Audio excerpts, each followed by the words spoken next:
And ladies and gentlemen, it's now time for your main event. In this corner, from parts unknown, coming in at a combined weight of 532 pounds, the J. Brown Express. And in this corner, utilizing the Freebird rules, your tag team champions of the world, at a combined weight of 832 pounds, the Brothers in Kayfabe.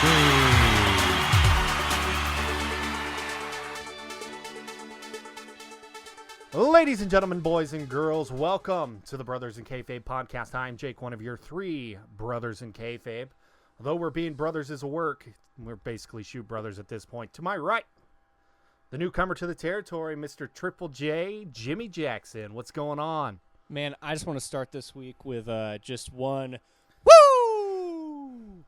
I am doing fantastic. I'm having a great week so far, and I actually got some good wrestling in. But we can get more into that. I'm glad to be here. I'm doing well. The real question is, did you do your homework this week? The answer to that question is yes. Okay, fantastic. We can go on to the left. The man that used to have a beard and a full head of hair and also has more wrestling knowledge than he does have hair. That's Mr. Wrestling Landon Bumgarner. What's up, dude? What's up, guys? Hey. I'm not gonna woo, but I gotta say, what a great week this has been. I've got some exciting news. You guys know about it, but I don't know if I'm allowed to publicly state it yet. Let's just say, allegedly, I've been doing some work with a highly respected wrestling interviewer / podcaster / standout guy. That's what I'm talking about. I'll leave it at that. Well, we can talk. Get us on the podcast, bro. Honestly. Get us on his podcast. Brother, if I can, I will. It's a work in progress. You have to work towards it, you know? Brother, Well, it's all a work.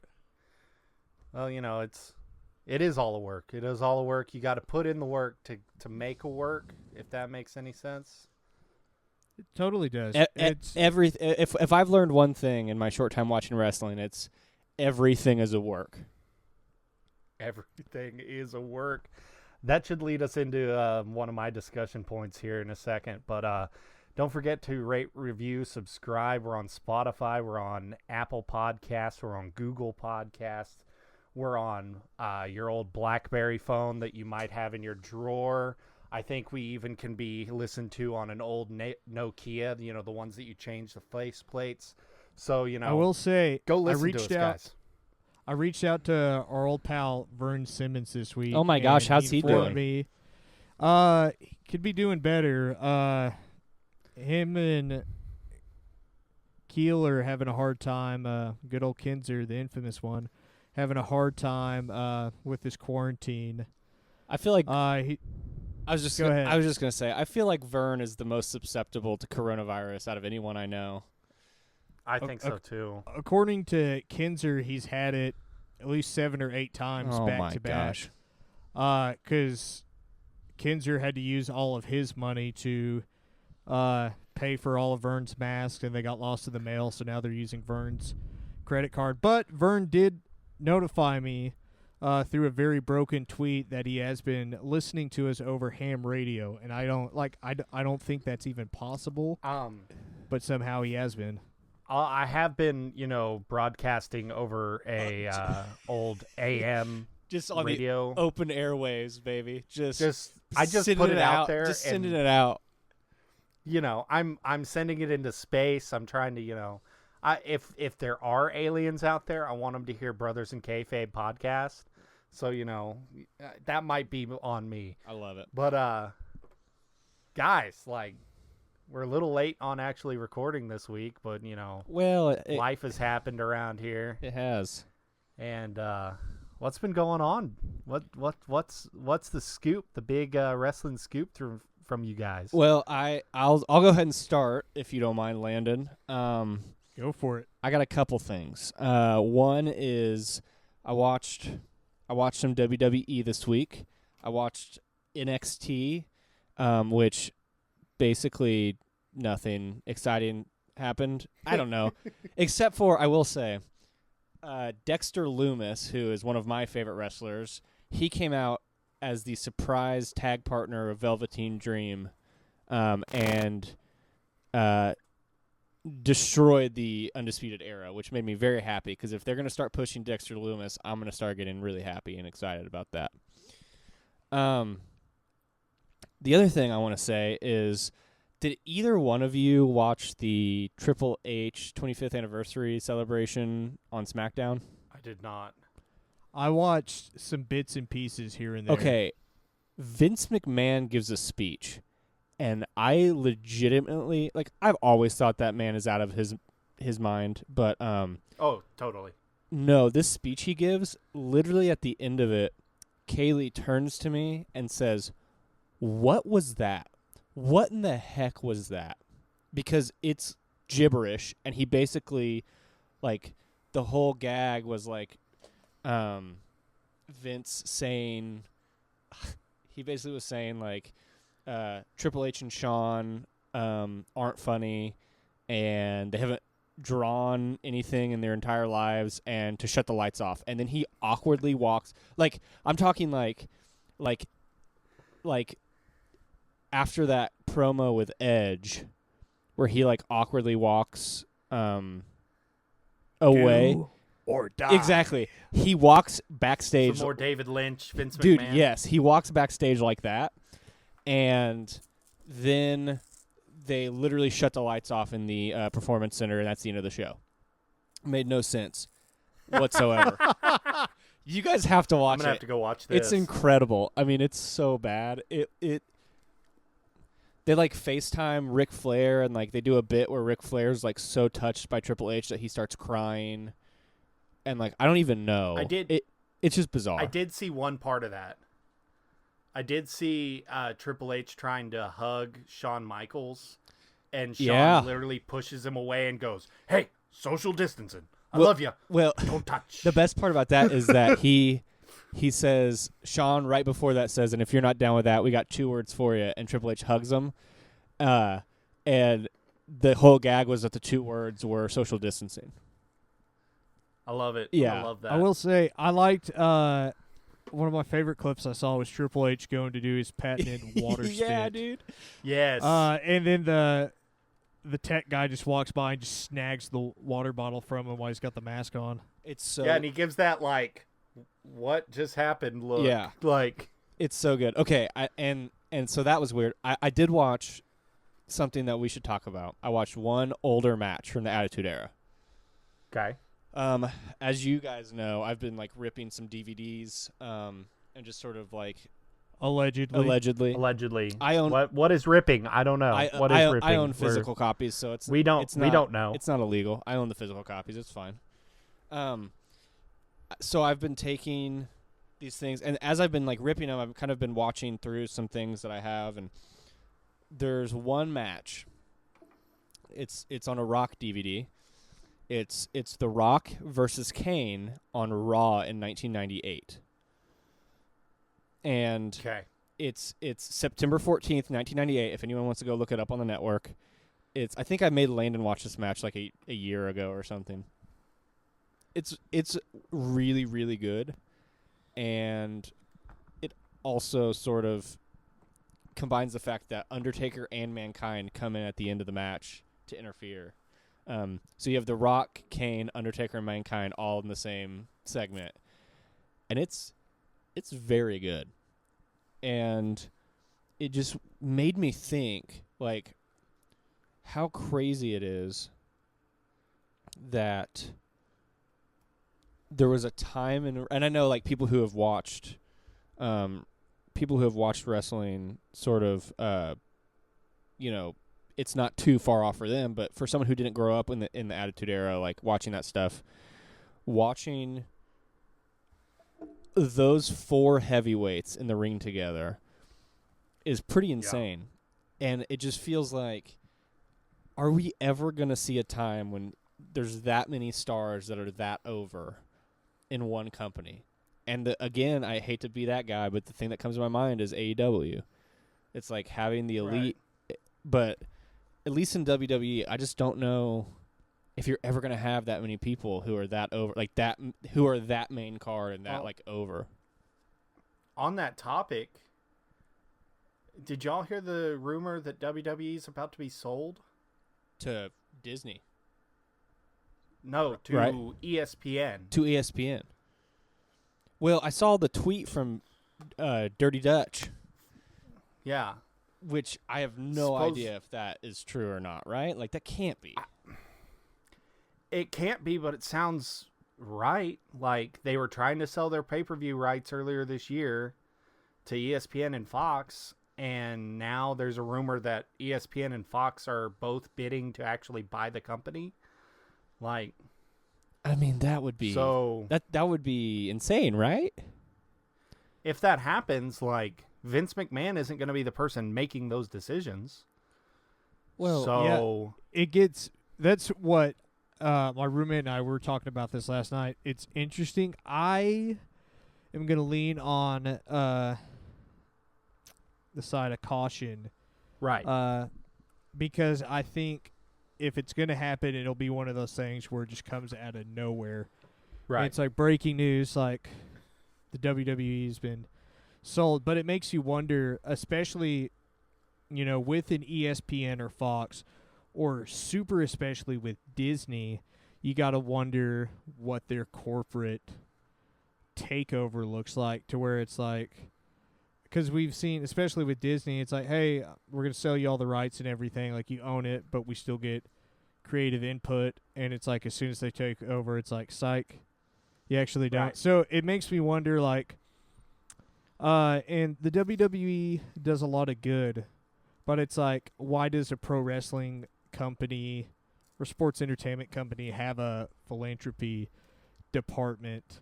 Right. And so it makes me wonder, like, cool, it's already, I think the main reason WWE's been so bad the past couple of years is because of corporate pressure. Yes. And so I'm terrified.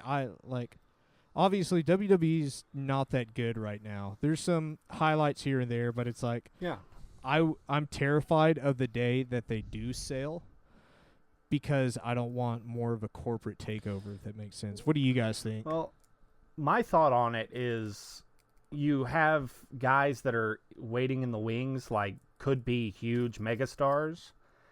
And if ESPN or Fox or whoever buys, they're going to do what's going to make them the most money. So to them, they're going to go hire somebody, at least in my mind, that knows wrestling, that knows what they're doing as far as booking talent. And they're going to go, okay, go make stars that we can, have on lunchboxes and T-shirts, and, especially Disney. Go make stars. Like, we don't want, 1 million people watching the show. We need huge 90s numbers again. So, I mean, that's where I think would go. I don't think anybody's going to buy WWE and let it be more of the same that's going on right now. What do you think, Jimmy? Man, I'm of two minds. One is,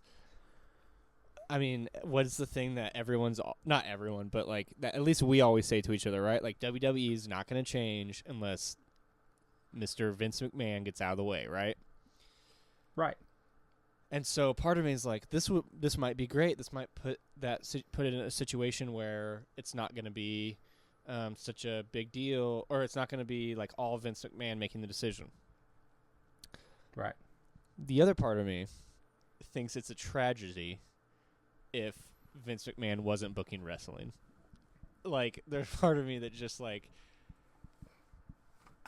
I don't know. And maybe I'm in the like minority there, but I think at least with Vince booking wrestling right now, I have hope that someday Triple H will take over.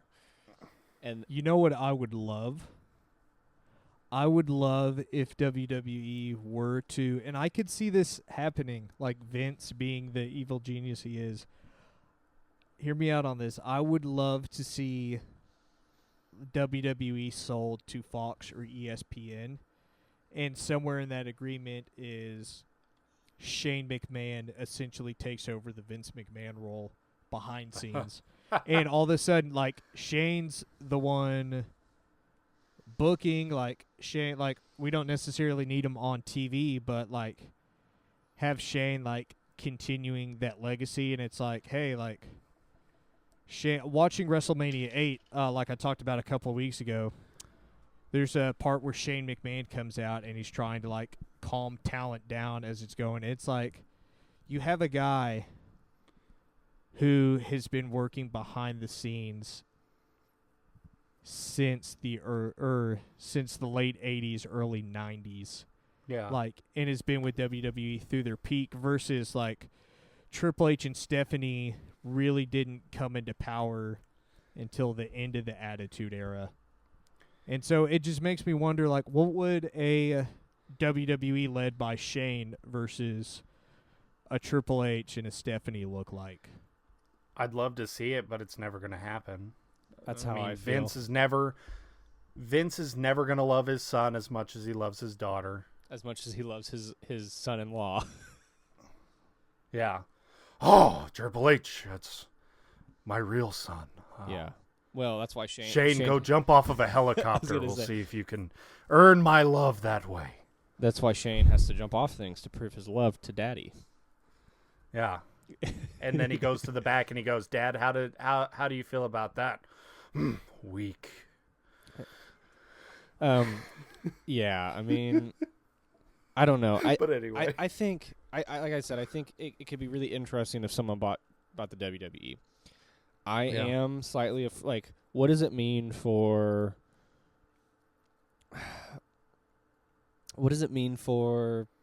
wrestling going forward? I mean, if someone were to buy the WWE, what ramifications could that have to the wrestling industry as a whole? I mean, Disney is ESPN owned by Disney. I mean, they're no stranger to global, sort of domination, to use lack of a better word. I mean, does it become much, much easier to all of a sudden envision NXT Japan and NXT India and NXT China and you start to lose. I mean, I heard a thing the other day, and maybe this was like a few months old or whatever, but I was listening to a podcast, and they were talking about, there's a rumor going around that WWE was going to buy All Japan. And it's like, that's cool, but also it breaks my heart to think that a company called All Japan Pro Wrestling wouldn't be on this planet anymore. Like, I just don't, like, what does that look like? I mean, does it mean that we get a, WWE world where there's an amusement park for us to go to? Because if they tried to. They did? Oh, no. Because they tried to. I'd go do that in a heartbeat. That'd be fantastic. But they tried to in the Ruthless Aggression era, I think. Oh, gosh. Dude, give me Hard Rock Cafe, formerly known as WWF New York. I was standing in that building at the end of December, sir. And there's not a dang sign of WWE New York. Well, it's heartbreaking. The good thing about, like, let's say ESPN buys WWE. Then WWE goes and buys All Japan, like you said.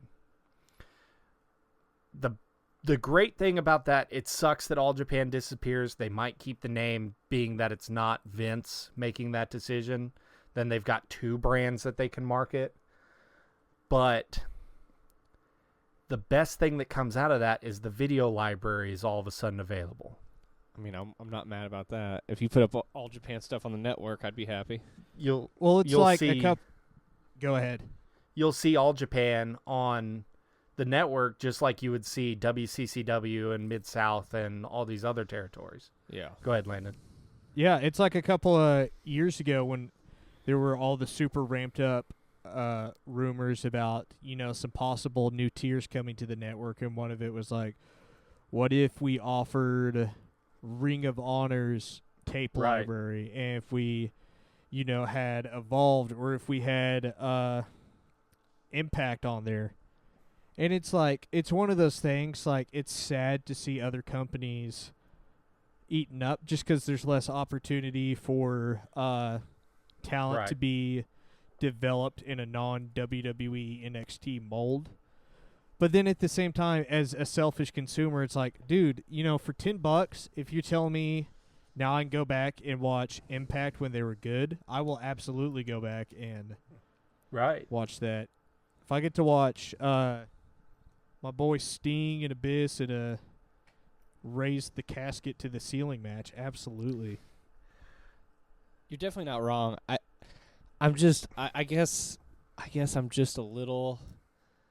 It feels like it feels like, I mean, maybe it would feel like the absolute.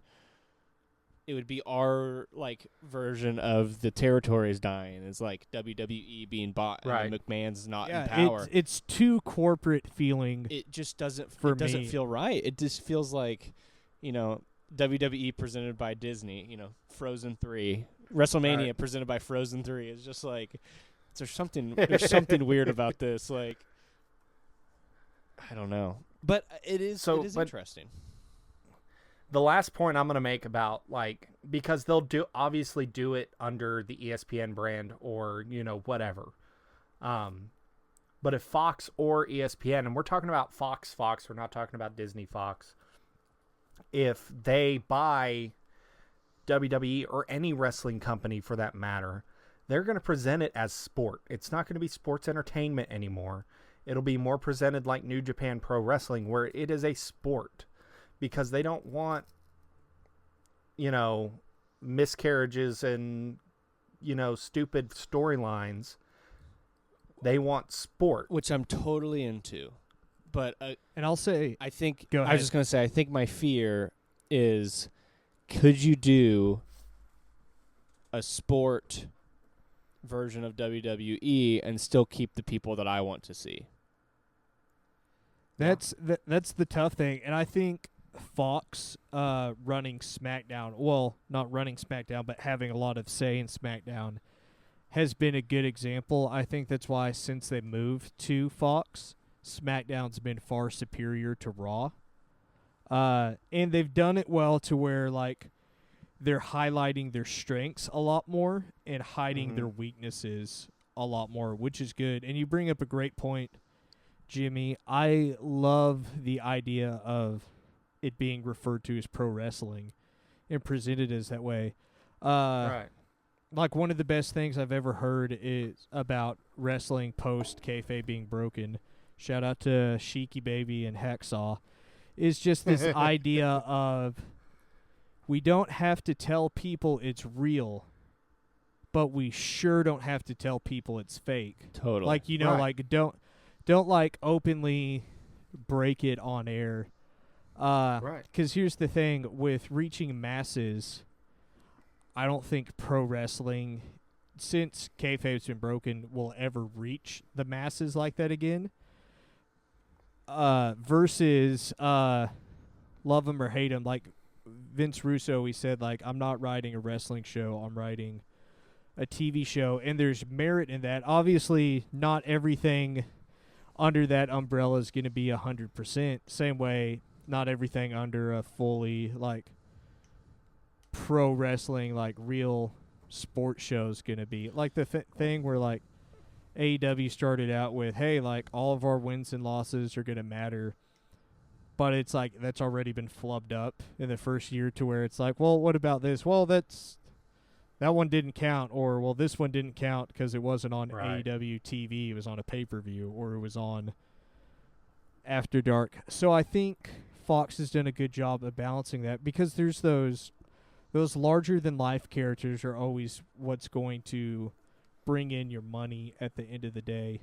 I always I harp on it, when it comes to Hulk Hogan versus Ric Flair. Within the wrestling community, everyone's always like, oh, Ric Flair's number one. But you ask a person who knows what wrestling is, but maybe isn't a diehard fan, they're always going to go with Hogan because of that mainstream appeal. Does that make sense? Totally. Yeah. And so I think there's a great balance to where Hogan put on great matches. My favorite match ever, Hogan versus The Rock. There's great athleticism in there, but it's the storytelling is why do I want to pay $60 to watch a pay-per-view?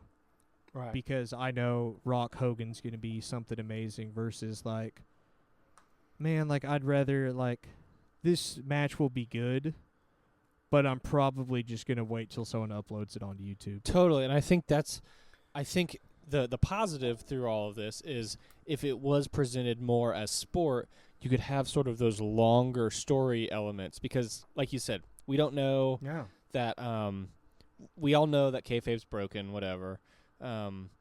But like for instance, in New Japan Pro Wrestling, I don't know if in real life Minoru Suzuki is a nice person, but I don't ever want to meet him to find out because he's terrifying. Exactly. Right. And so it's like that's not something that's like shoved down your throat, but it's something that when you watch him. And so then when I see someone who is a loose cannon like Jon Moxley is going to fight Minoru Suzuki, literally the entire story is right there, which is Jon Moxley's insane. Minoru Suzuki is the scariest person I've ever seen in my entire life. Exactly. Who knows what could happen? And that is the thing that I think WWE is missing.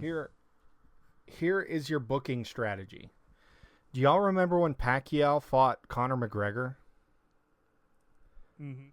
It was the most viewed thing in years. There's your booking. You have this guy. He's a star. Here's this guy. He's a star. They're undefeated in their, this guy may be a tag team wrestler, but this guy's a world champion. Let's fight. Totally. And I think that goes back to what I was saying about, like, in the Attitude Era, you have all these dudes on top. So if The Rock was fighting Kane, it's like you just know that's going to be a good match. Right. My worry is, has the ship sailed on building stars? Like, we would have to start from square one. Like, you would have to have a quote-unquote Young Lion program in WWE. Right. And some of the people on top right now aren't viable. But yet you still have... I've always said it. I love Brock Lesnar as much as I hate to admit it, but you give me something with Lesnar that I care about. Right? Exactly. Yeah. It's like if you're going to and I heard a really good point the other day. Stars what was it? It was like young stars don't draw, established stars do. Yeah. And I think that's where WWE has been for a long time. And that's why you have to keep bringing in the Goldbergs and the Undertakers and the Brock Lesnars because no one on their roster, except I think Roman would be the closest at this point. He's no the one most has established. Yeah, no one has the ability to do that. And that's a shame. It started with Cena to where you really only had one top guy instead of, hey, like, half our roster is made up of top guys. And it also goes back to the Firefly Funhouse match, which was super introspective in that case, where it was literally Bray Wyatt saying, I could have been a huge star if you would have let me. But you were so concerned with being on top that you wouldn't let anyone else close to you. And look, it's right. Created a vacuum. I mean, John Cena's gone, and we have a vacuum. Like, I mean, there literally is, like, who's the top guy in WWE right now? Like, Roman can't even be mentioned on TV. Like, AJ Styles was probably the closest you had for a while because he was champion and was such a good champion because he knew how to do it. But now it's like, okay, so Drew is a new star, which I like Drew a lot at this point. I used to not be a fan, but I am a fan. And I love Drew. Yeah, and so you have him, and you have I don't even know who the other champion is. That's how bad it is. Like Braun Strowman, exactly. Like, I like Braun Strowman, but you've told me at least since I've been watching, and I know since longer, that Braun Strowman is a big dude who loses matches.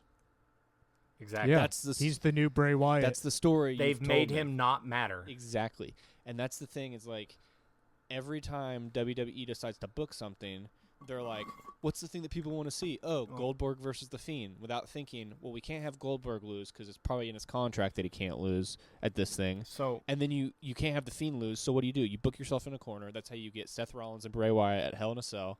And I'm getting fired up because it's annoying. Like, it's just, it's really wearing down where it's like, that's why I love the interim cruiserweight tournament because it's round robin. It's like you're able to tell stories through that and a loss doesn't necessarily matter. Yeah, the natural storytelling is there. And you look at the history of pro wrestling, the biggest angles are all real life, simple things amplified. Stone Cold versus The Rock, seeing which one's the better of the two because they both think they're the very best in the world. So they clash. Here's your amplified real world deal that is still talked to today. Pillman's got a gun. Yeah.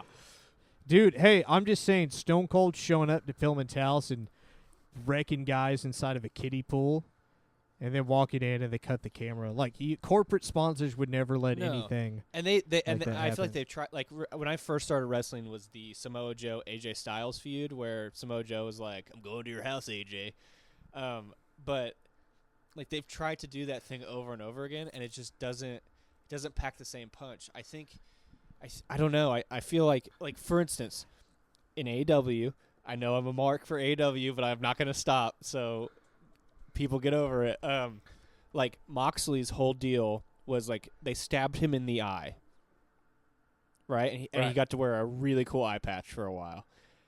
See, to me, it's like, why do you want to fight Chris Jericho? Well, for the title, one, yes, but also because I got stabbed in the eye. Right.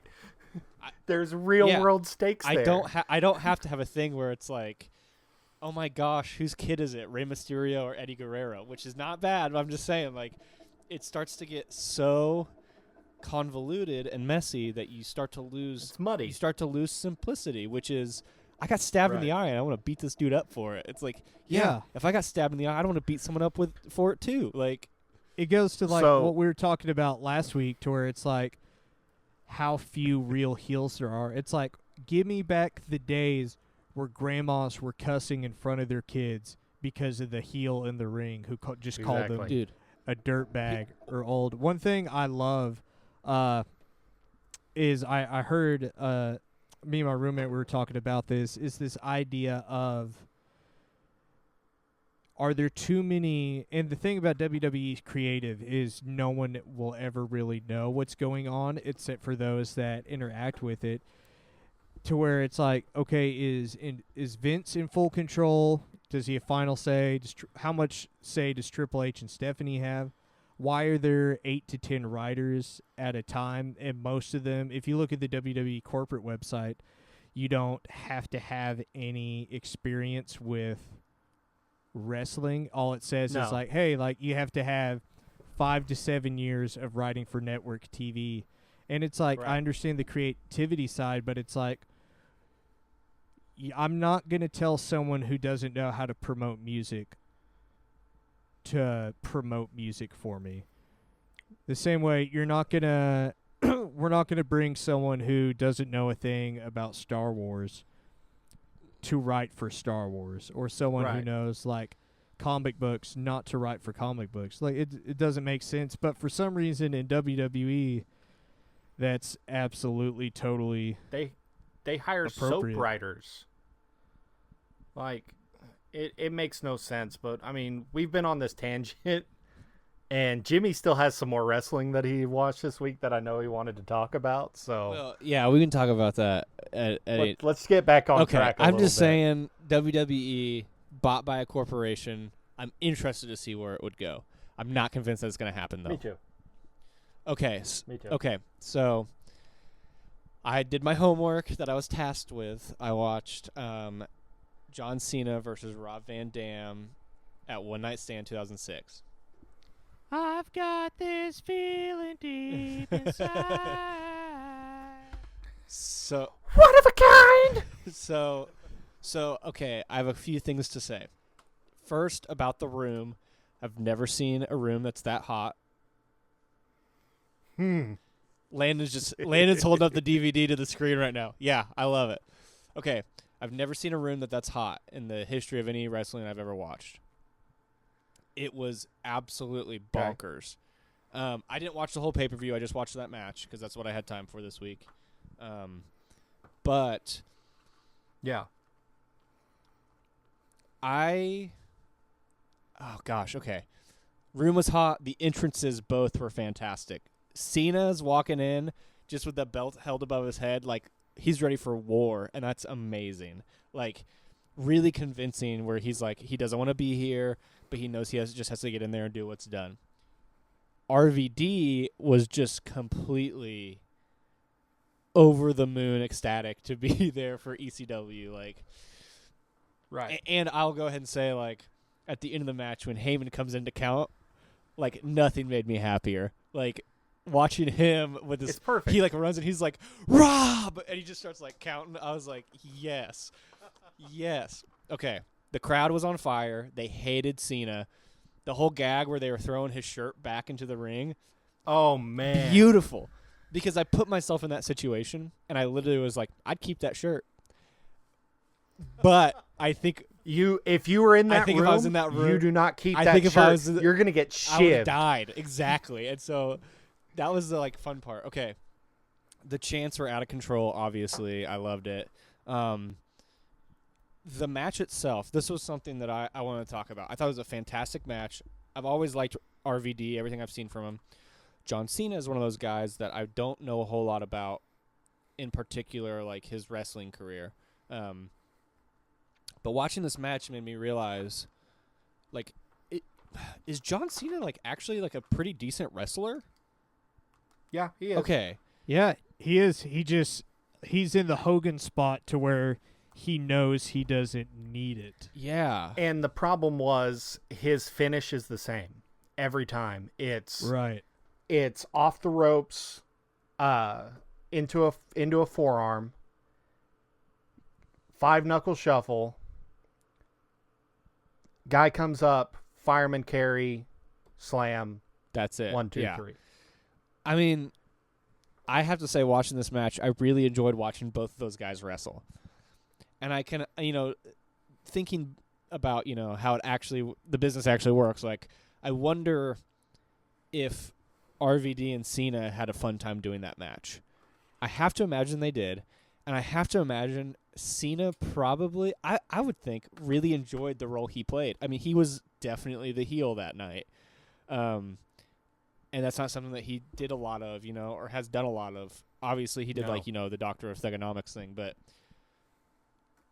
I think I have to imagine Cena had a lot of fun doing that. And just from the match perspective alone, I really, really enjoyed it. It was such a fantastic match, and it is such a fantastic showing of John Cena being able to just like be this person that everybody hates. And I wish that we could get that Hogan NWO moment. I wish we could get that with John Cena. If for some reason, if John Cena went to AEW and they recreated something along those lines, I just think that would be really cool. Not necessarily in AEW, but that whole sentiment. Or if he went, if he came back to WWE and was like, hey, I'm going to wrestle more full time and then turned heel or something, like I think it would be amazing. Yeah. What I love is just like Jake pointed this out last week, is just how unique and how hot that crowd is. The storytelling is perfect. So the build up for that, it's all on YouTube. You need to watch it if you haven't seen it. It starts off, RVD wins the Money in the Bank at WrestleMania, walks out to John Cena, who's in the ring, like getting ready to leave at the close of Raw, and comes out and says, hey, I'm going to cash in Money in the Bank. And Cena's like, oh, like you're going to do this right now? He says, no, I'm going to do it on my terms, in my own house, on my own rules.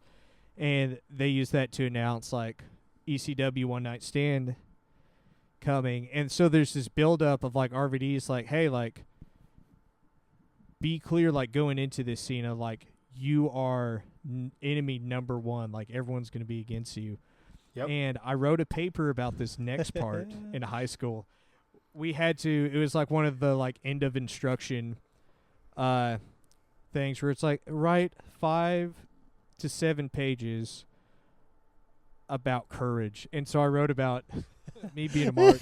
I wrote about John Cena at the contract signing with RVD, where he's like in the ring, they're going back and forth, and Paul Heyman says like, hey John, like we brought you a little taste of ECW.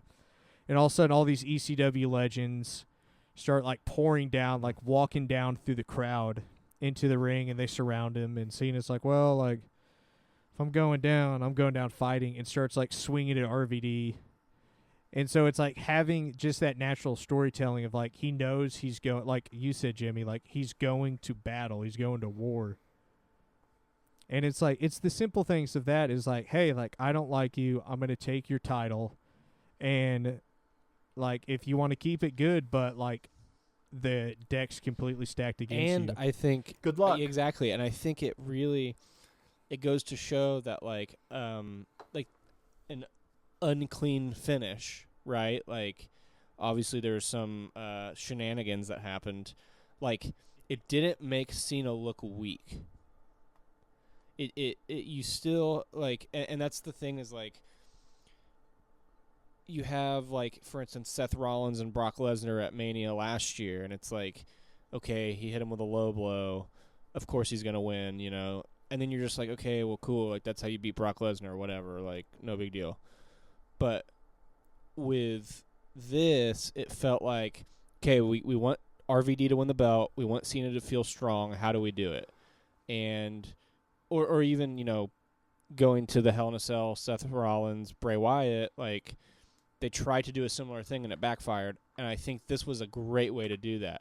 Like you had the moment of RVD winning the belt, but no one could ever say that John Cena was weak or that he like didn't do everything he could, and like he was not a loser walking out of that. You know what I mean?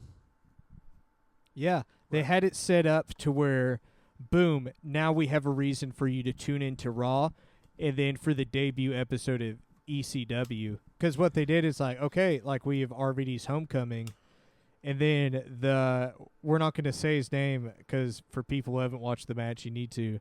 The mystery assailant who causes the end of that match comes out on ECW, and then, well, crap, all of a sudden here's John Cena like walking through the crowd and like jumping him. And it's like the thing about wrestling is like, what is my reason to watch week to week? Because if it's just like, oh, there might be like a cool moment that'd make a really good like wrestling GIF/GIF, like cool. But it's like, what's the thing that's like, man, like, sorry, I can't hang out tomorrow, I got to watch Raw. Totally. And it built that new feud and got John Cena away from RVD at the same time. Yeah. Well, and it makes me, like, it legitimately makes me not only want to watch the whole pay-per-view, but also to watch WWE ECW. Like, I want to go watch episode 1 of that and just see how that all plays out.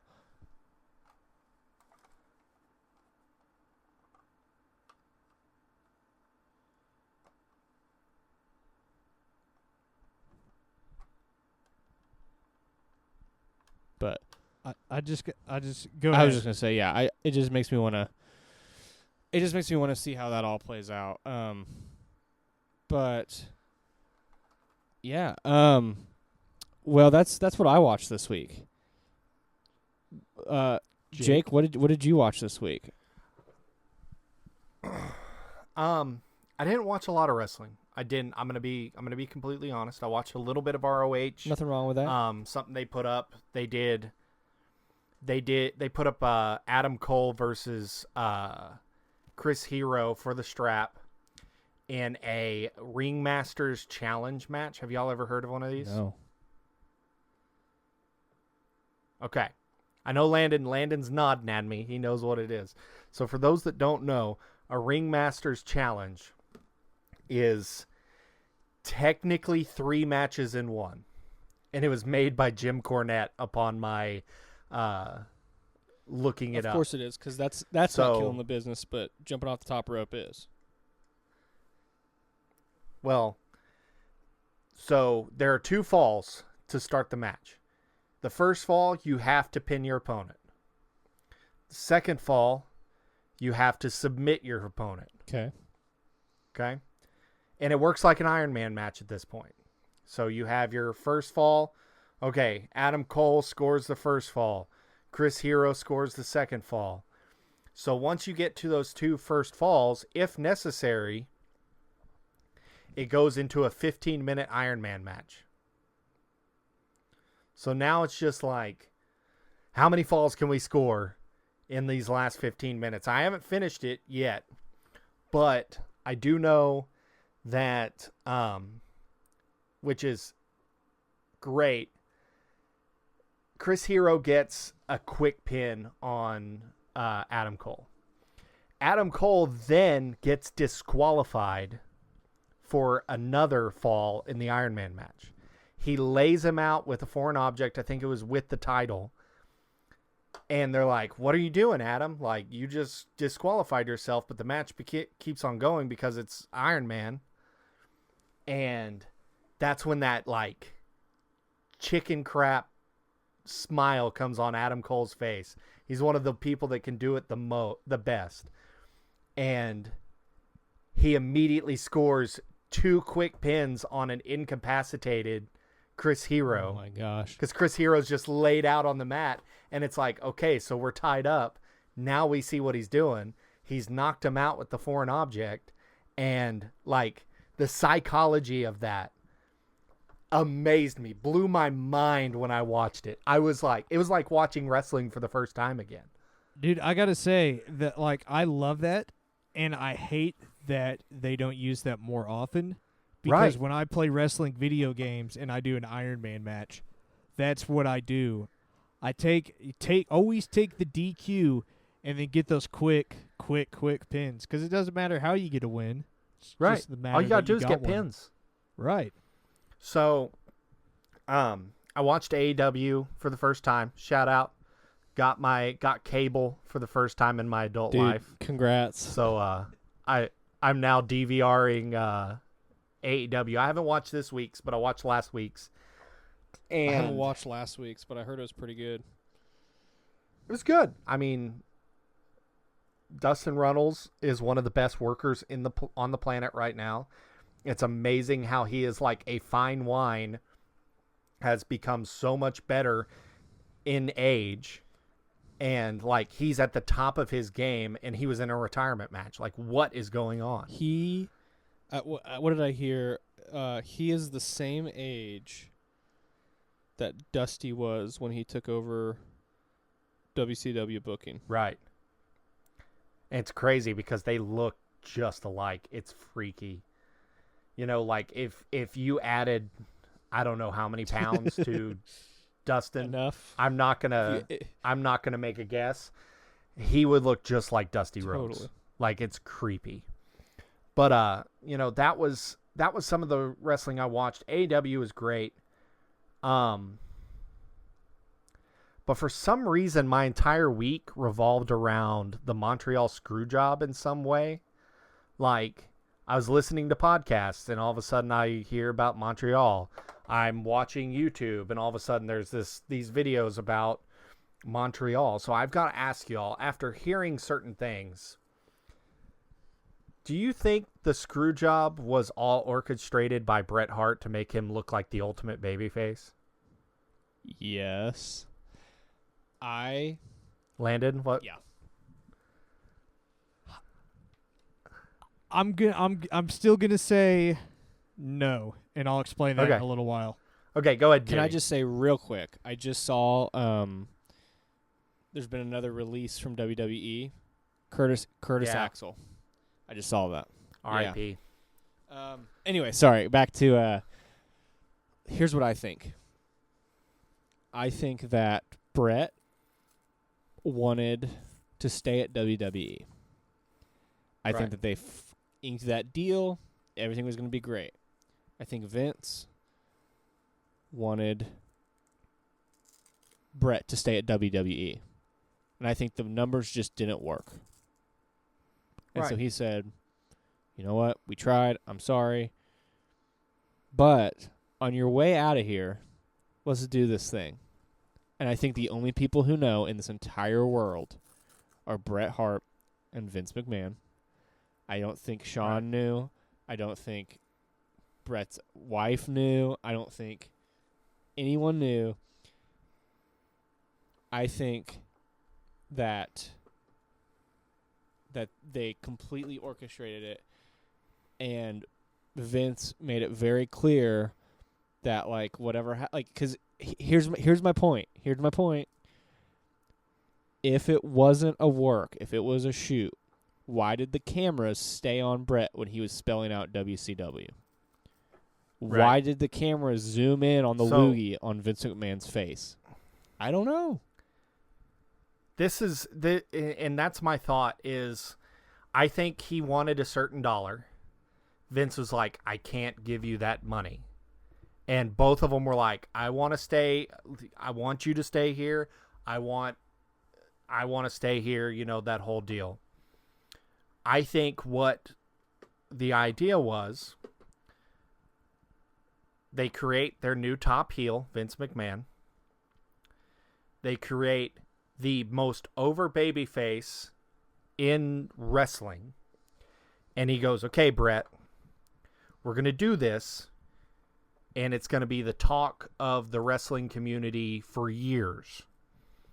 Go to WCW. He only had like a 2 or 3 year contract with WCW. Go to WCW. Make your money. And when you come back, you are going to be, it's going to be the biggest pop you've ever heard. Because Vince had no reason to believe that WCW was going to treat Brett as bad as he did. Oh, the biggest travesty of it all is that they jobbed Brett out, basically. Right, and kept him off TV for months before they actually debuted him, and then made him a special referee for his debut. Yeah. Terrible. So, that's what I personally think now, because like it just makes sense to me, and I don't believe anything in wrestling is a shoot. Like, anymore, it's just the more and more I'm like, no, they're just working us. Like, maybe that's just me being a mark for the stuff and constantly knowing that, like, what I see on TV is a work. But I want to hear Landon now defend I do too. Montreal. So, you guys brought up some excellent points. One of them that you guys both specifically said, I'm going to spin it the way I see it. Because I don't care who you are, Bret Hart's time in WCW was an utter, complete waste of time. It was a disaster. I would love to see anyone try and argue that. And it's like you said, they had the potential to have the biggest babyface in wrestling at that time. And it's like, bring him in, he wins the belt from Hollywood Hulk Hogan, the biggest heel at the time. Except for Mr. McMahon.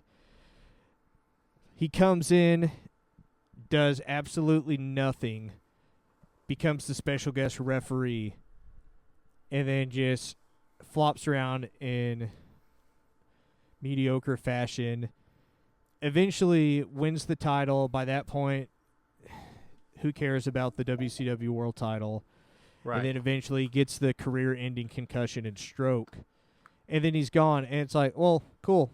Well, I guess Bret Hart's career really ended after the Montreal Screwjob because he didn't do anything memorable in WCW. So after watching, if you haven't, you need to watch Beyond the Mat and Wrestling with Shadows. Yes. Now, the suspicious thing about Wrestling with Shadows is like, how crazy is it that Bret Hart happens to have a documentary crew filming everything in his career, including the screw job? Exactly. And there's some fishy reactions. I love that you get to see Vince McMahon stumbling down the hallway already with a black eye and with a broken ankle. And selling just super hard. But one of the things I think about with Bret riding WCW in the air and him spitting on Vince isn't afraid of, like, getting egg on his face, so to speak. Right. And so, like, the insane fact that Vince doesn't want anyone to mention you in his, or to mention him in your Hall of Fame speech. Like, Vince McMahon doesn't exist when you're entering the Hall of Fame. And so I think there's a part of me that definitely thinks like, oh, like he knew there was probably going to be a heated reaction, but they had to plan for how they were going to handle it with, like, well, hey, like, Bret Hart's dead to us. Like, we're going to like, Vince is going to volunteer to take the entire heat so the company doesn't take heat. Yeah. And I could easily see Vince in that timeline. There's no way they would ever do it post 2003. But back then, in the heat of the Attitude Era, I can definitely see Vince saying, like, hey, like, no matter what happens, we are on pay-per-view, film it.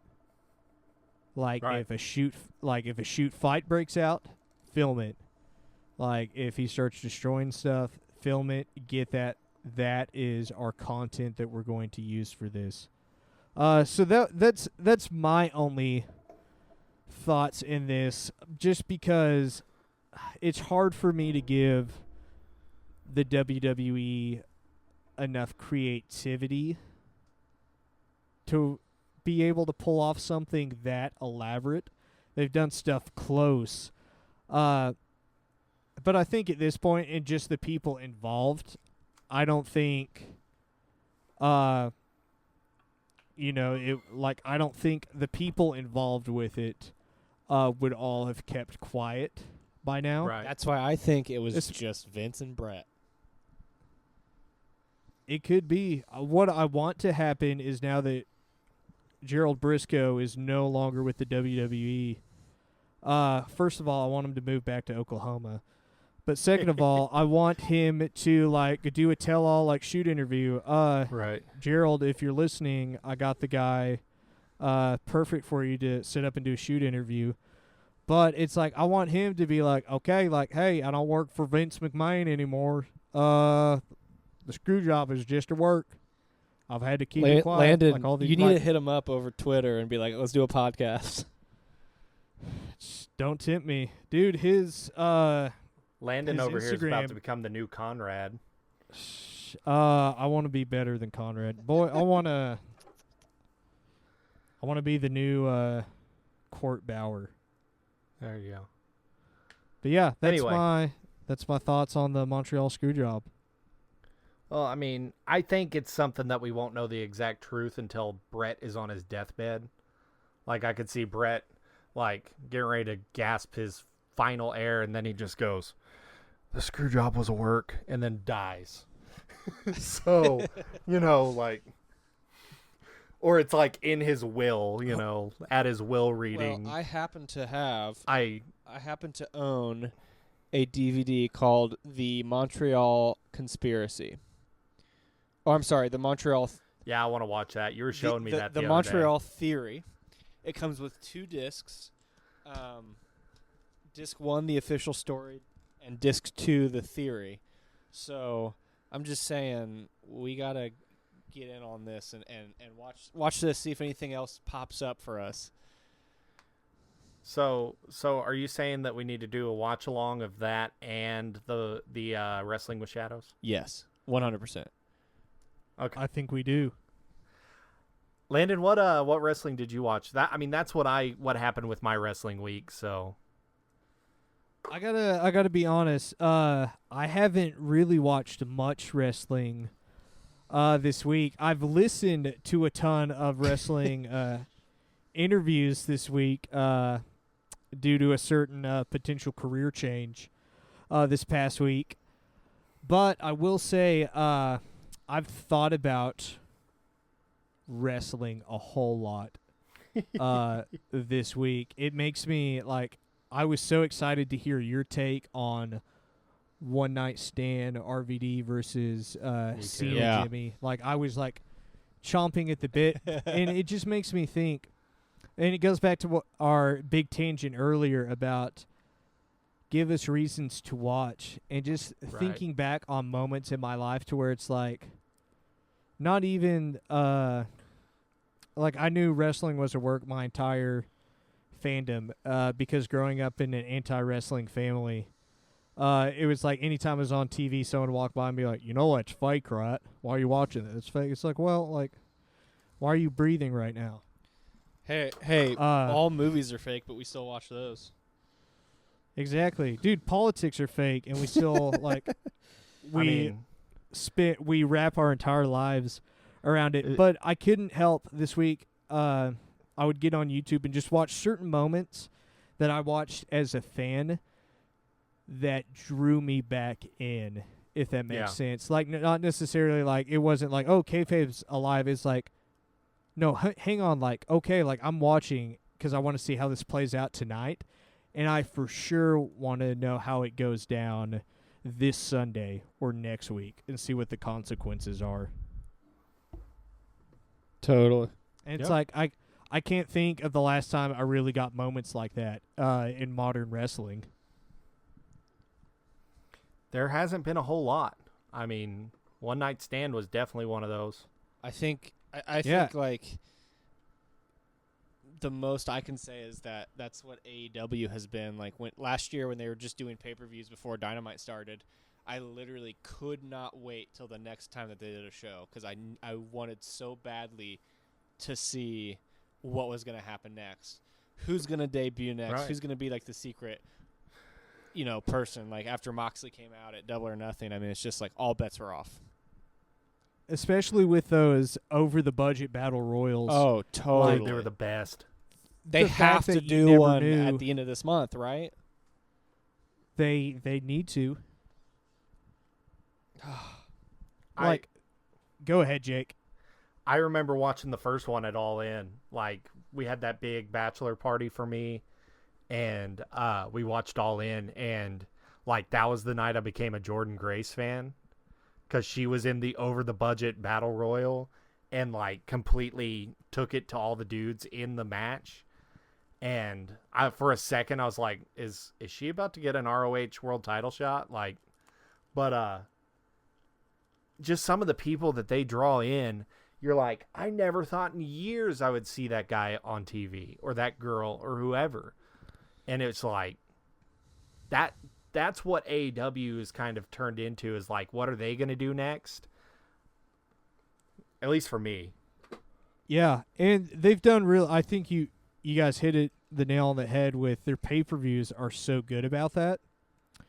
For me, it's still hard for me to get into weekly TV. I will still, I'll absolutely, be aware of everything that happened.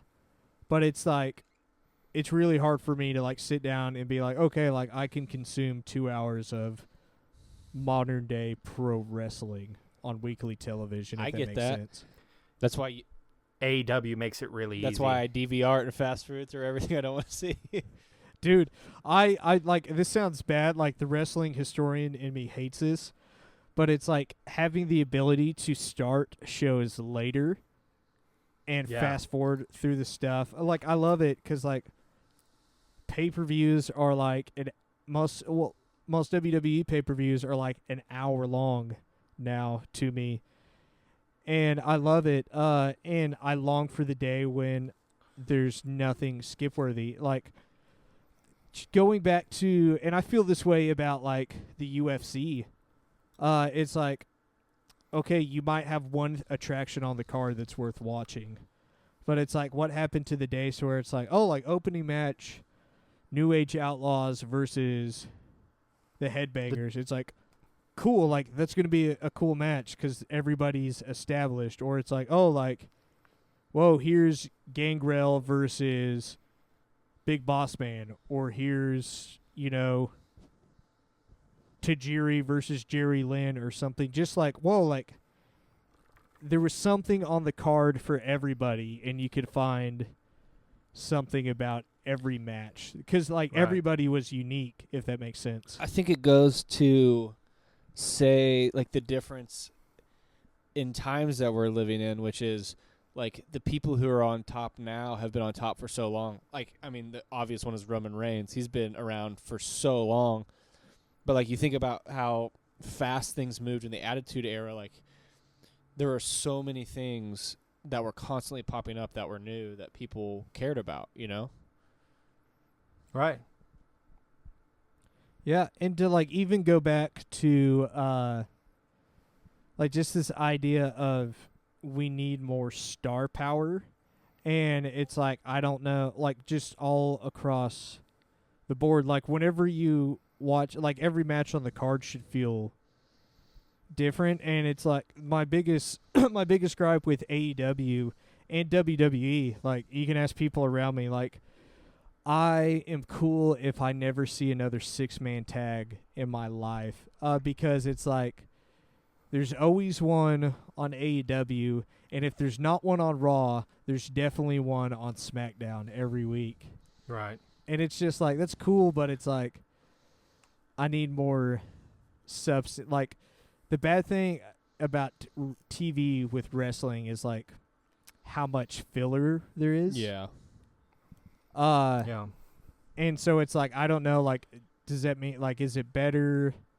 Do you risk the loss of money of airtime to shorten your product to have a better product and get higher ratings? Or do you just, we talked about this last week, with the, like, WWE making, or scheduled to make record profits this year. It's like, well, do you want to make record profits because you're letting go of a lot of contracts and you're getting big TV deals, but you're also having the lowest ratings in history? Or by, like, buckling down and it's like, hey, we're making smaller profits, but where our ratings are higher than they've been in the past 10 years. I mean, it's a problem that definitely needs to be fixed. I mean, they got to figure out what they want. Do they? Because Vince doesn't push people because the ratings went down when Drew McIntyre was champion.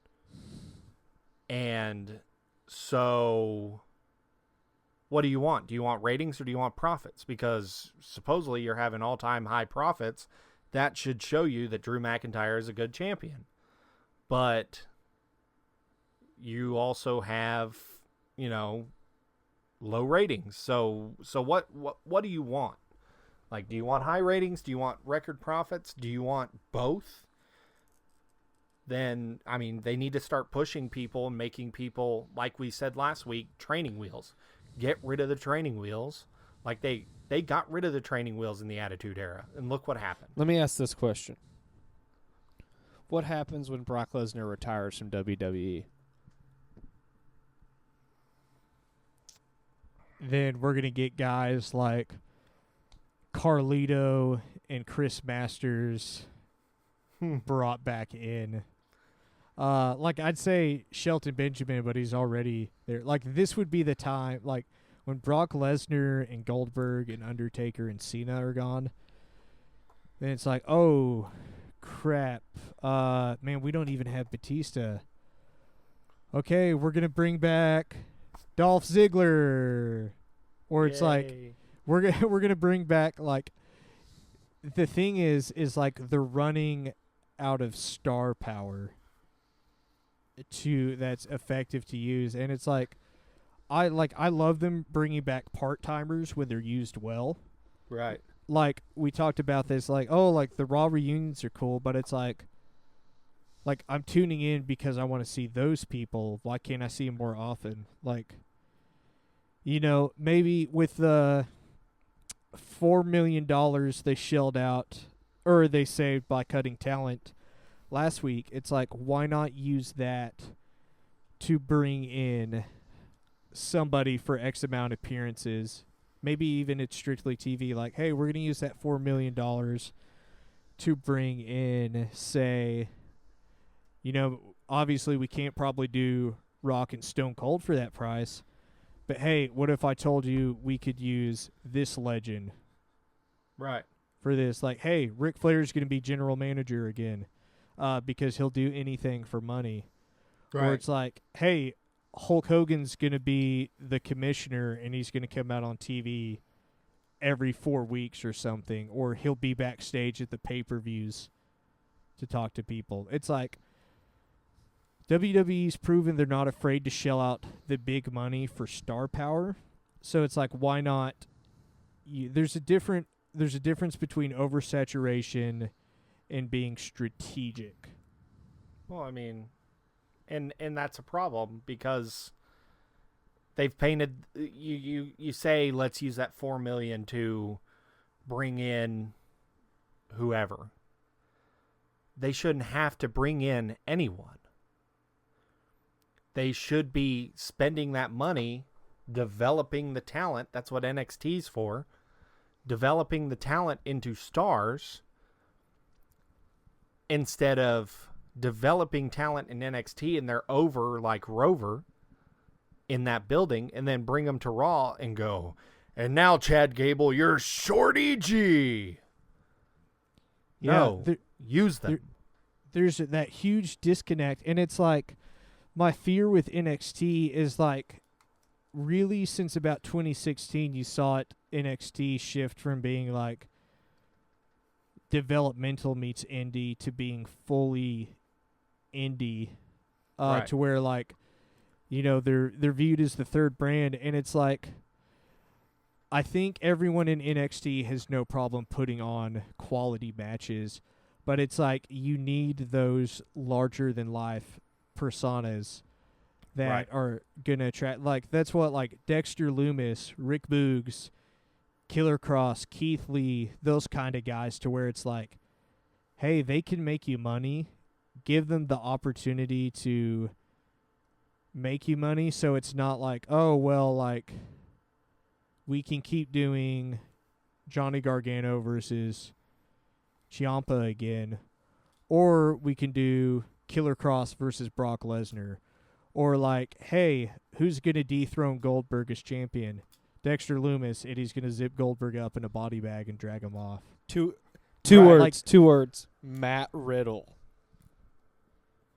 Dude, exactly. Like, you have these stars, and I don't know Bro. if it's like a gatekeeper issue or what, but it's like having the people that can do it given the opportunity to be moved to that spotlight. Because it's like, you go back to the Royal Rumble this year when Keith Lee comes out and Brock Lesnar's like, whoa, that's a big old boy. Like, in that one moment, Brock Lesnar gave Keith Lee the rub and made him a star because Brock Lesnar sold like, hey, that's a viable threat. Well, and I think also with and it's like- one look on his face. Yeah. I think one of the things that I find interesting is the people who were the NXT like all-stars, right? Like for instance, Seth Rollins, like obviously the Duke can work. Tyler Black on the Indies was incredible, like, but he's been so WWE-atized that I couldn't care less if I wanted to about what he does next. Right. Right, and I think a lot of that comes with their creative process, and you have people that don't know how to write for those characters. And like you hear it from guys like Stone Cold and Chris Jericho all the time when they're talking to especially like ex-WWE guys, to where it's like, man, like I go back and they hand me a promo, it's like they don't know what gets Stone Cold over. I do. They don't know what gets Chris Jericho over. I do. And so it's like you hear people talk about walking on eggshells, and this has always been my thought, to where it's like, are you in the WWE like a Ricochet and you're just happy to be there? Like that's your lifelong dream. Like you're privileged to be on Raw. Or is it's like, Right.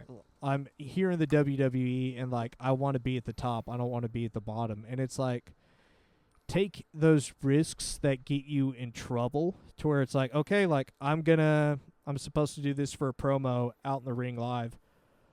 I'm going to do what I want to get myself over and get my angle over, even if it costs me my job. Or it's like, hey, like we're going to like steal the show with this match. Because it's like, worst thing happens, you get fired and you leave a place where you weren't happy, and you get to go make that fulfillment of being a wrestler. Because then it's like, I think it comes down to, like, do you want to be where you are because that's your dream and you want to be you're just happy to make that kind of money, or are you there because it's like you want to be larger than life? Kind of like a Brock Lesnar, to where it's like, dude, Brock's 100% there to collect a paycheck. It just so happens like he can do a good job of it.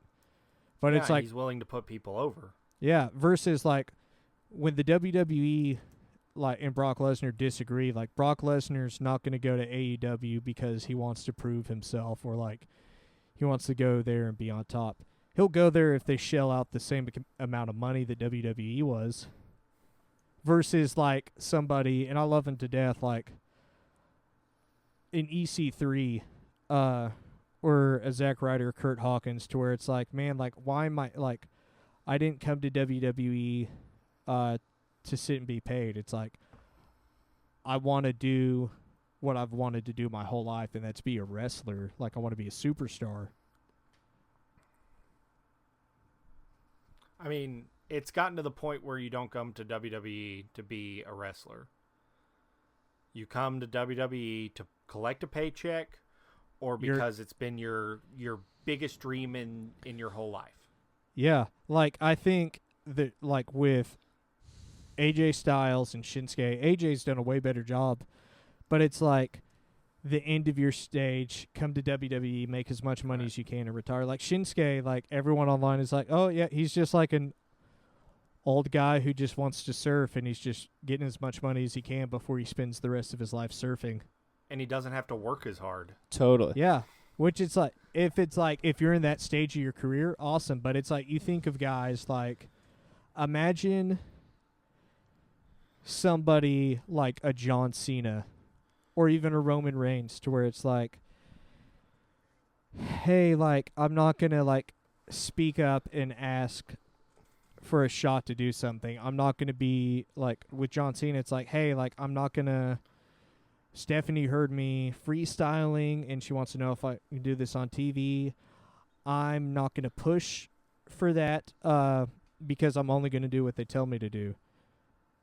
Look how drastically different that would be versus Cena like, well, like I'm probably going to get fired here in a couple of months, so it's either I take a risk and bet on myself.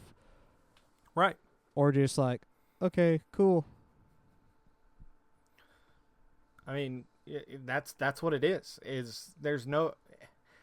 It doesn't seem like there's anybody in WWE that's willing to take a risk anymore. Bray Wyatt is probably one of the only ones, but like we talked about people getting over.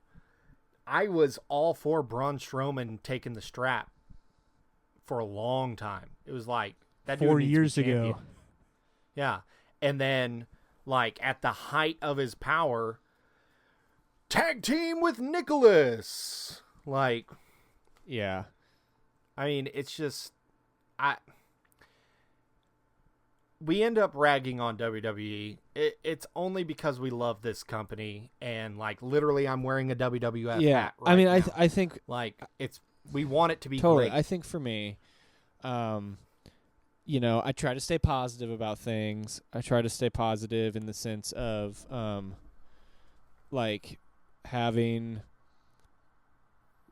like a podcast that we love is obviously Triple W, and they always say like you know, watch like what you like, basically, like watch what you want to watch. And I find it interesting, Landon, that you brought up the whole idea of like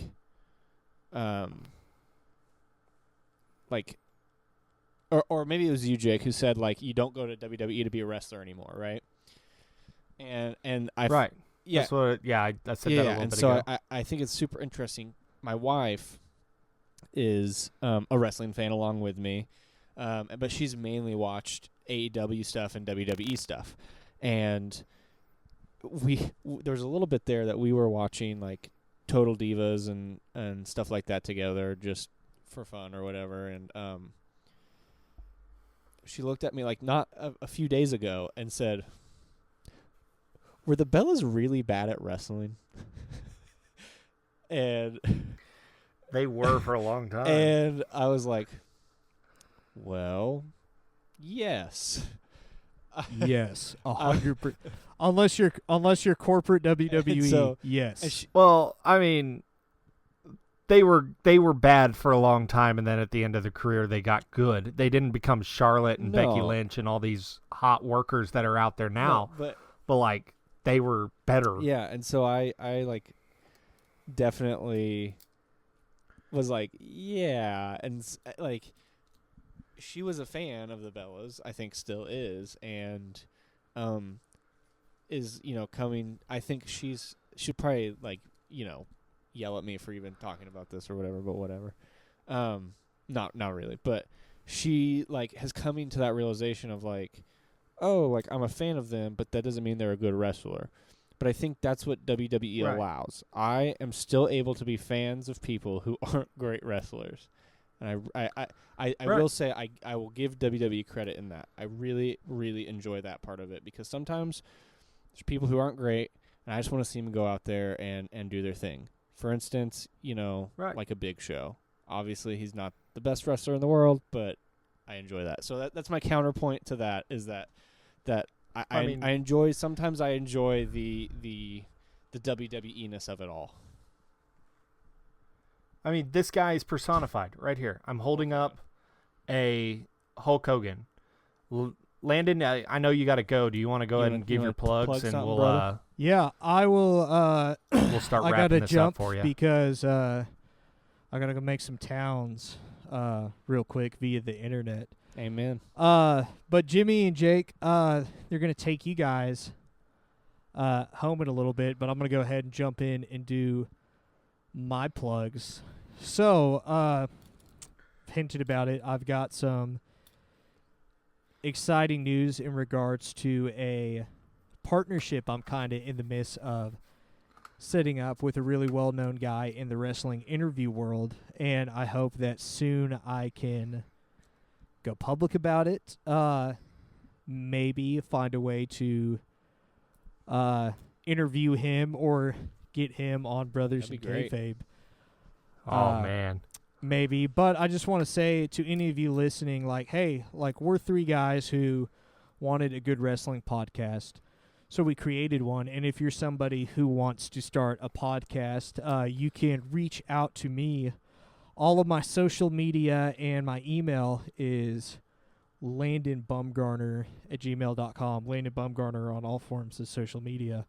Allow me to make your podcast dreams come true. Like I said, Jimmy and Jake are going to keep going on to keep you guys entertained. But guys, I'm going to go ahead and give you a too sweet while you guys keep hanging out. Too sweet, brother. Too sweet, bro.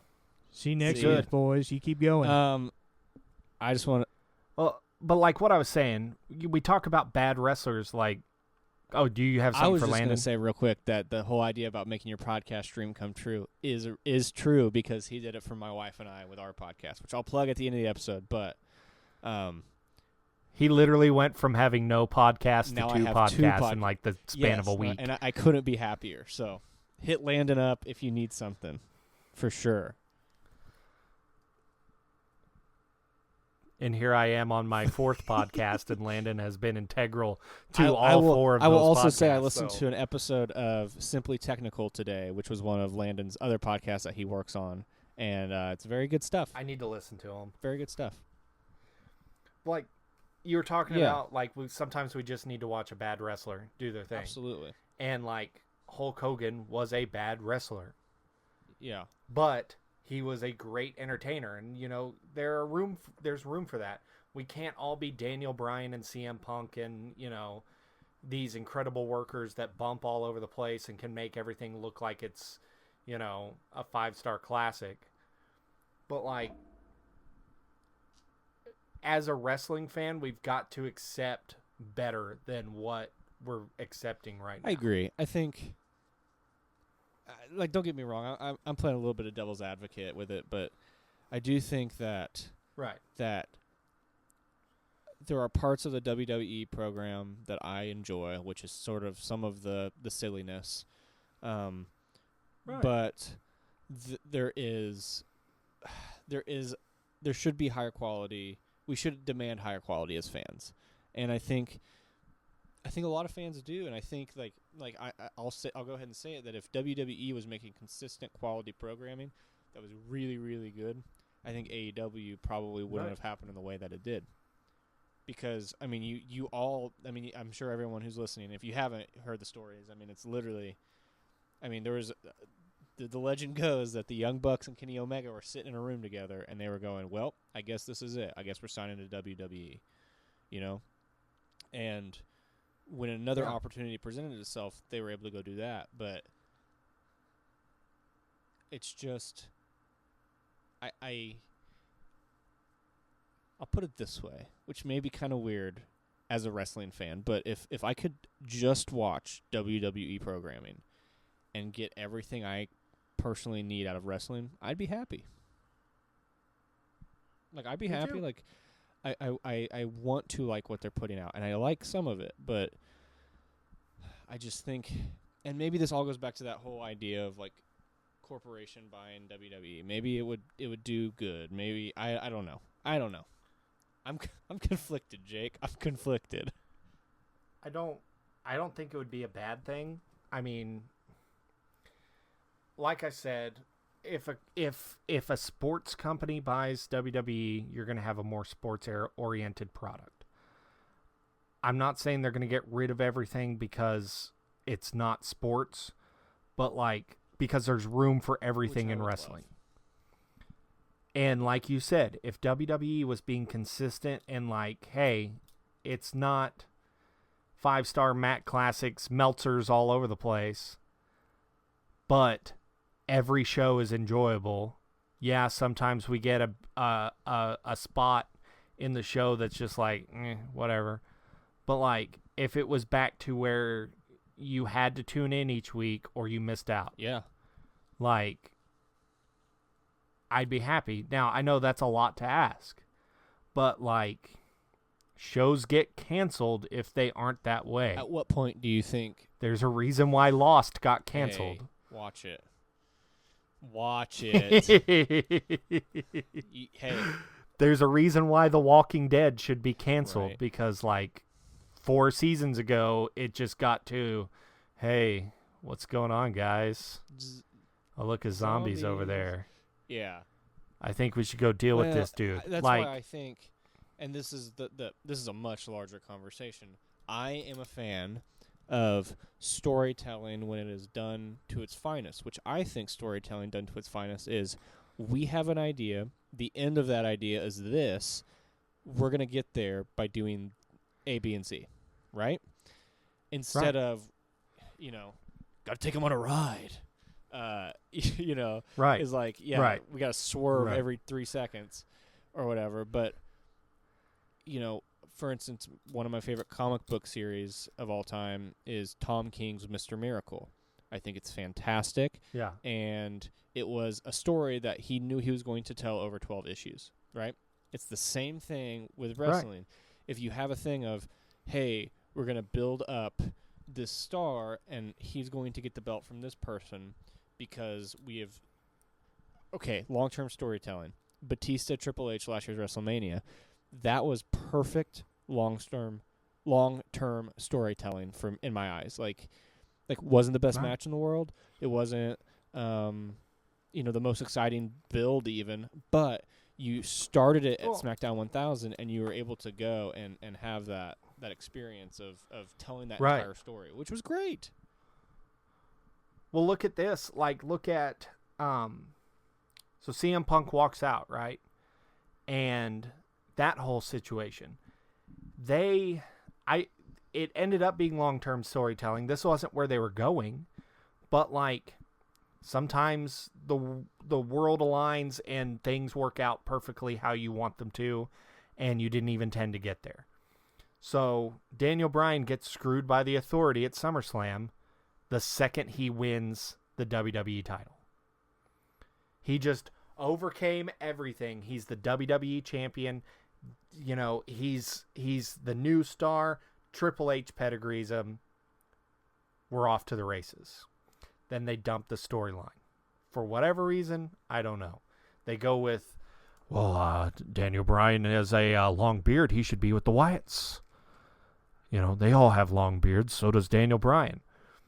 Well, then Daniel Bryan gets the opportunity that CM Punk just walked out. And now they need that top worker, that guy that can bump all over the place and can make you believe that he is tapping that person out, and the yes movement starts. Like, you could not deny Daniel Bryan's popularity going into SummerSlam, and it was still there going into WrestleMania season. So, and then it culminates. Like, and that's even talking about a 3-month storyline. Imagine what they would have done if they meant to do that from the very beginning when they went to SummerSlam. He fights against the Authority. It's the classic Stone Cold move. I think I just want to see, like, I talk about it on Date Bit a lot, which is I play video games for the story elements. Yeah. I watch wrestling for the story. I mean, I love watching a great match, don't get me wrong, but that is the thing that keeps me drawn there. Well, I mean, I can tell that just by listening to some of the stuff you watch and the stuff that you gravitate towards. It's usually a match that has great storytelling, like One Night Stand. You loved that match because there was a story through the whole thing. Cody and Dustin at Double or Nothing. Right. One of the best stories of any match ever. Hangman Page and his beer. We all know. Like, it's good stuff. But I just want good wrestling, and I want good stories. Absolutely. Like, I could have wrestling without the stories. I probably wouldn't be as interested in it. But, like, I'm also a guy that likes sports. There's a lot of wrestling fans that don't like sports for whatever reason. I'm not a sports guy, so I'm the odd man out on that one. But if you look at sports, there's always a story there too. So you can even play it that way. You can have a heavily sports-based product like New Japan, and there's still a story. Yeah, and I think that's what I would love to see, personally. But we could go on and on about it all day long. But should we wrap? Should we bring this thing home? Should we wait until next week when we can have our good friend Landon back? We're missing a brother. I know one of the brothers is gone. He was here for 3/4 of an episode. He had to go defend the title in the foreign territory. He's working 2 territories right now. He's busy. I mean, But man, go ahead. We'll go into plugs. Let's go ahead and bring it home. If you got something else to say, I was going to go ahead and just give a couple plugs. One of them is I would like to shout out my other podcast, the Date Bit podcast. My wife and I talking about video games. We just put up an episode about us playing through the first 2 Assassin's Creed games, which was a blast. And I gave it a Meltzer, by the way. Thank you, Jake. I really appreciate that. I enjoyed it a lot. Funny enough, our next episode's actually over Lost, so you can go ahead and give that a 1 star if you're that. Why do you think I shouted out Lost right there? Like, I had to. We talk. So this last one we talked about Assassin's Creed. That one's up. We upload our podcast on Tuesdays, which is the same as this one. So when you're hearing this, you're probably going to be able to listen to our Lost episode 2. And my wife, it's her favorite show of all time, and her first tattoo she ever got was of the Lost Numbers. So, basically, listen to that to just hear someone head over heels about Lost, which is, I think, a fantastic show still. And then I want to give another shout out to another podcast, and that is called Kick the Cool. There's an old friend of mine who started a podcast, and him and his siblings talk about they review things. So basically, they just pick a topic and review said topics. It's pretty goofy. It's fun. They did review wrestling already. I think that was episode 5, and they all I believe Michael or he goes by Wopsle. His review was he gave it an ooh yeah. So it's good stuff. But and then obviously, as always, shout out to the Best Movie Ever podcast, because I gotta catch up on my episodes of that one. Oh, yeah. I'm a little behind. So well, the Blazing Saddles episode is up. I gotta listen to it. So I'm excited. Go listen to Blazing Saddles. watch the movie too if you want to. But like, I need to do like straight up watch alongs on that podcast where like people can actually watch the movie with me. That'd be fun. Like, go listen to Best Movie Ever. You can find me on Twitter at Real Jake Keel. You can find, I think I've got that across all social media now. So if y'all want to follow me, I don't know why. I just retweet people all the time. Go follow us on Twitter. Yeah. Like, we're putting up some wrestling content. I'm gonna start putting up some videos, like personal videos. That's B Kayfabe, the letter B, then Kayfabe. And make sure you subscribe to the podcast, because then it'll send you a little notification every time we put up an episode. Like, I get a notification every time DateBit puts up an episode. I go in, I like it, I subscribe, I review. Go do it. It's the easiest thing, and it helps us. Like, it helps us make bigger audiences. And so, like, once we have bigger audiences, we can start making more content, and possibly make even cooler content, like, going to shows and reviewing shows while we're there, or like, I even have some ideas that I'm going to throw around to Jimmy, for that. I've already thrown some of them over to Landon, but like, I'm going to put up a Facebook group. If you have friends that are wrestling fans, go add them to the Facebook group. They don't have to listen to the podcast. We just prefer that they listen to the podcast. But, we want to talk to people and talk about what they like. And, we want to talk to people about what they like in wrestling. Totally. I will say, like, also, some of my favorite parts of podcasts ever are, like, Q&As. So, like, hit us up with some questions over on Twitter, or once the Facebook group gets started. Like, I'm ready. I want to answer some questions, Maybe we can do, like, a monthly Q&A where we just build that stuff up and, do, like, at least at the beginning, do one a month or whatever. That'd be super cool. I've even toyed around with putting up the Patreon. I think it'd be good. And keeping it like $1 tier. Yeah. Making it to where we can, maybe you can watch the show as we record it. I don't know. We just want to talk to wrestling fans and enjoy wrestling with other fans. So, I mean, we're all brothers in kayfabe. It's not just us three. We all have brothers. And sisters in kayfabe. We're kind of like the Dudleys. We're kind of like the Dudleys. There's Dudleys all around. There's brothers all around. There's sisters all around. So, all right, man. Well, if that's it for you, I think we need to hit it with some Too Sweets on the way out. And everybody stay home, stay safe. And Too sweet. Too sweet. See you guys.